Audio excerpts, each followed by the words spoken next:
How y'all doing? It's Judge Lynn. You know who that is, Deca. You want to know what Deca did this morning? Let me tell you what Deca did this morning. Trying to be a good doggy.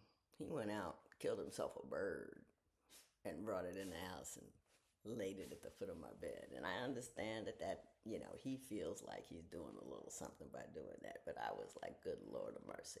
Big dead bird. And I didn't panic because before I got Decker and Zora, I had another dog called Tess, and Tess was the bane of the bird population's existence here, because she 2-3 times a week she'd be popping in with a dead bird, or sometimes I'd be walking around and I'd see a dead bird head. So I knew that there was a dead bird body somewhere in the house that I had to locate. And Tess was a dog. This is a very good lesson about your emotions getting ahead of your mind. When I first lost him, and it was sudden, it was out of the blue, it was unexpected. So I was on panic. Everything was, lights and sirens in my head all day, every day. And I was trying to figure out, well, what do I do? What do I have to do right now? Because everything is falling apart. And so the one thing I remember, we had an old dog before, and we had to put him down because he got so sick, and I was the one that had to do the I'm not emotional men in the house got too emotional and couldn't do it. I had to do it. But okay. Well, I didn't want to even go down that road. But anyway, so like a couple of weeks later, my husband sat up in bed and said, if something ever happens to me, you got to get a dog. You got to get another dog. And I was like, so when I was in the tumble, I was falling off the world, and I was trying to latch on to something that I knew should do, and that popped into my head: get a dog. So that became like the thing. I'm gonna get a dog because that's what he told me to do, and so I know it's the right thing to do. And so my son and I went to the rescue place and rescued a dog. That dog, and I don't know if it was just the dog or if it was the dog and me. It was probably the dog and me. But that dog never got potty trained. Never. I had 4 different trainers. I spent a couple of grand on this dog. And it never trained. And I kept the dog for a year. Because Eric used to tell me that I give up too easily, and that I tend to, if something doesn't work for me right away, I tend to quit and do something else. And that's true. And so emotionally, I was like, there has to be something that's certain.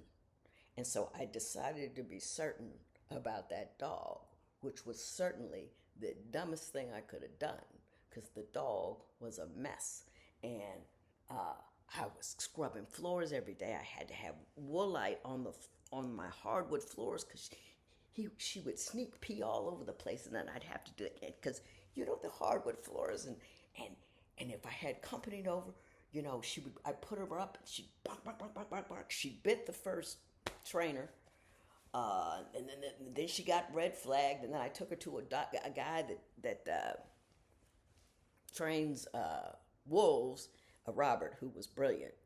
And this is when I learned that part of the problem might have been me, because I don't think the dog had a good history. Now, deeper still, let me tell you just how far my emotions got ahead of me.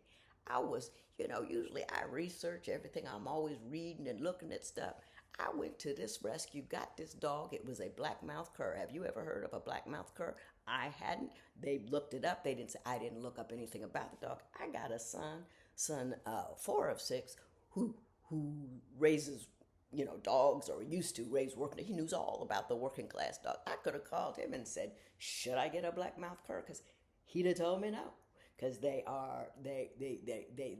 kill small animals, and they're hard to, whatever.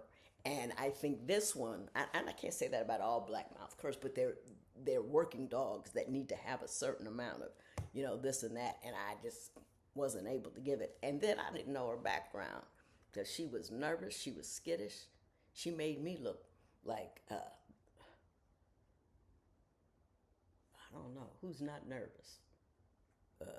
Dwayne the Rock Johnson.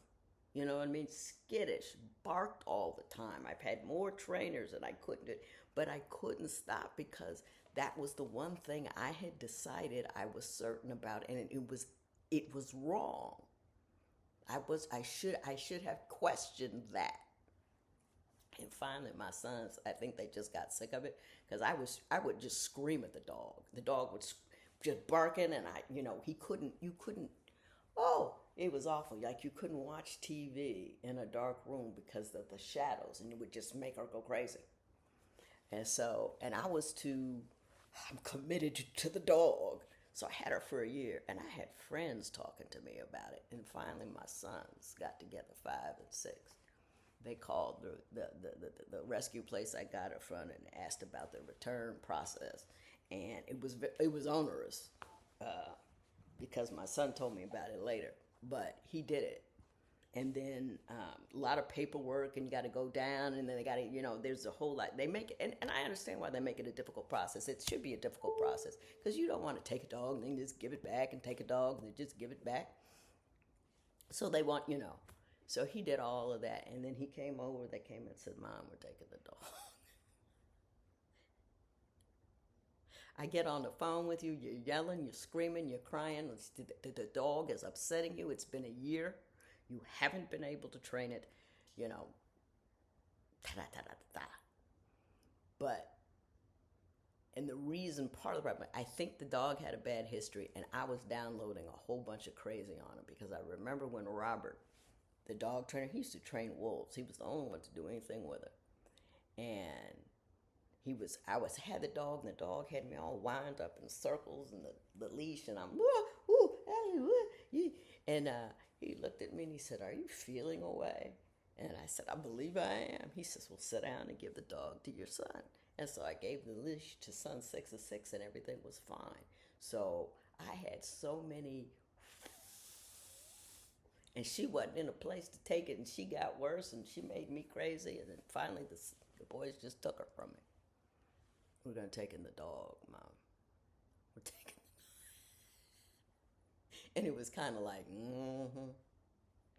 we're not taking a no for an answer, Like, remember the story about the man of the house? They were being the man of the house. They were like, "We're rescuing you, Mom, from a stupid situation that she has gotten herself emotionally entangled in."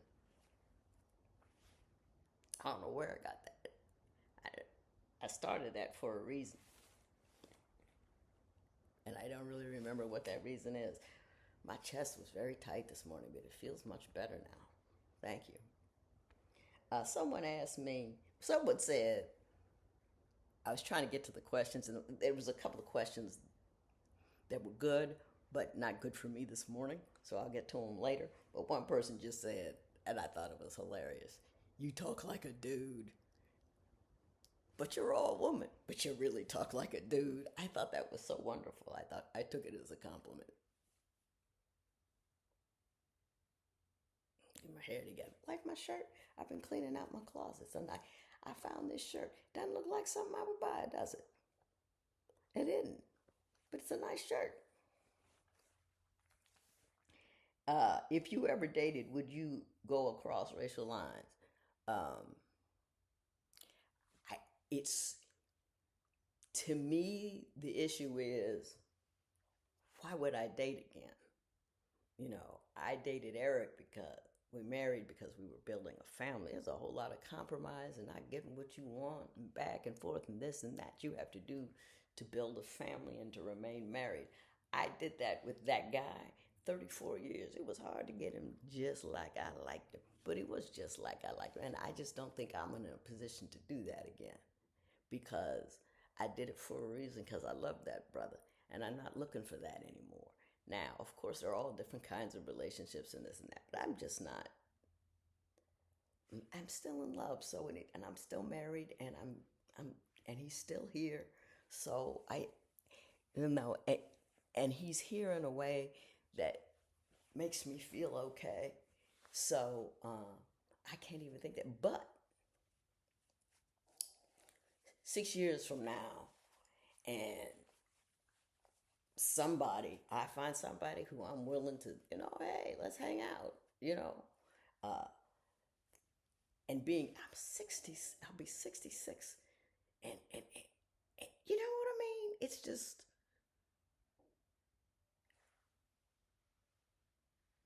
if I found somebody that would be, intellectually cool, who was just cool. He has to be a goo that was cool enough to deal with my woo.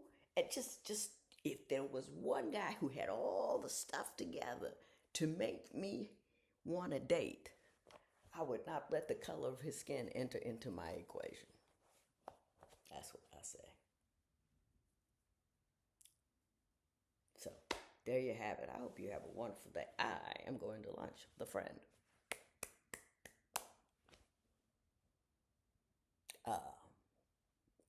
Haven't done that in a while. I haven't done that, I don't think, since my sister-in-law was out.